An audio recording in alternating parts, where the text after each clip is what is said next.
Hey, how's everyone doing? So Juan here, and wanted to get into a conversation that has to do with immigration evaluations, and I think a question that I know that I've been asked a lot by anyone taking the course or anyone just sent me a email, which thank you for bringing this question to me, is should I evaluate and treat the same client, right? So are doing an evaluation, you're a clinician, counselor, therapist, social worker, psychologist, and you're doing this evaluation for your client who's navigating the immigration process, right? And you're looking at the question of should you treat the client and do the evaluation? Right away, the statement I want to give you is no. And we don't want to do that. The reason we don't want to do that, and for a moment I want to reference APA, and it goes providing forensic and therapeutic psychological services to the same individual or closely related individuals involves multiple relationships that may impair objectivity and or cause exploitation or other harm. Now that is a quote directly taken from the American Psychological Association from 2013, and it's connected to the forensic psychology of the American psychologists. Now, I shared that quote. Hopefully it wasn't boring for you. I shared the quote just to highlight ethical board. Our ethical board, whether you are a counselor, a licensed professional counselor, a social worker, a psychologist, it's so important for us to acknowledge that we need to go back to our board. We need to go back to our licensing board. We need to do our own research so that we're able to make a concise and ethical, a moral, a decision that's not going to get us in trouble. And I think that's where sometimes our gut gets to, where I don't know if you can see my gut here, but we get a little bit worried, right? Working with a client and they ask that question, well, I really enjoyed working with you with the evaluation. Can we continue to work together? And at times as clinicians, it's tough to say no.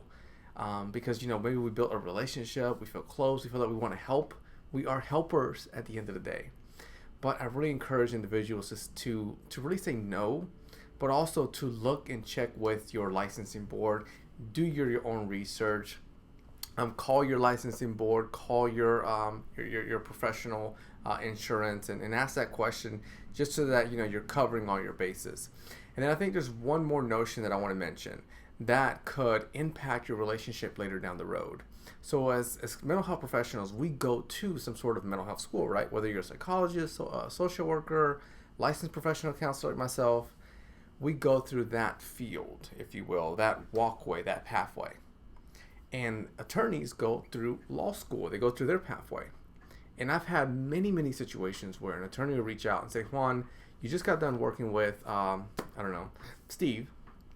And Steve mentioned that he really enjoyed working with you and he wants to continue working with you as far as, therapy. And again, it's one of those where you're like, oh, that'd be great. I would, like to work with this person. What I'm really referencing here is that in that legal sector, they may not have some of the same laws, ethical codes, statutes that we have as clinicians. They've got their own and we got our own, and they allow us to move forward in a healthy and positive direction. But overall, it's important, keep that in mind, that later down the road, you may have an attorney reach out and bring that up and say, hey, fellow counselor, I would love if you could work with this client. I know that you just did an evaluation, but I want you to do therapy too. And that's where we have to go back to that quote that I gave you earlier. Also, do your research, check your licensing board.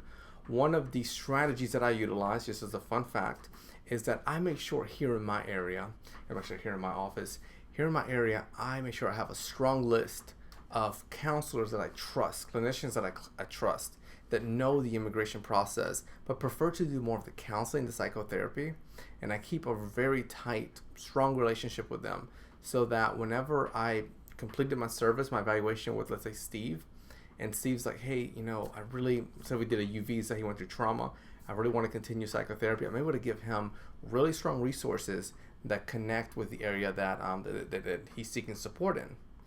So thank you for being here. I hope that this was supportive.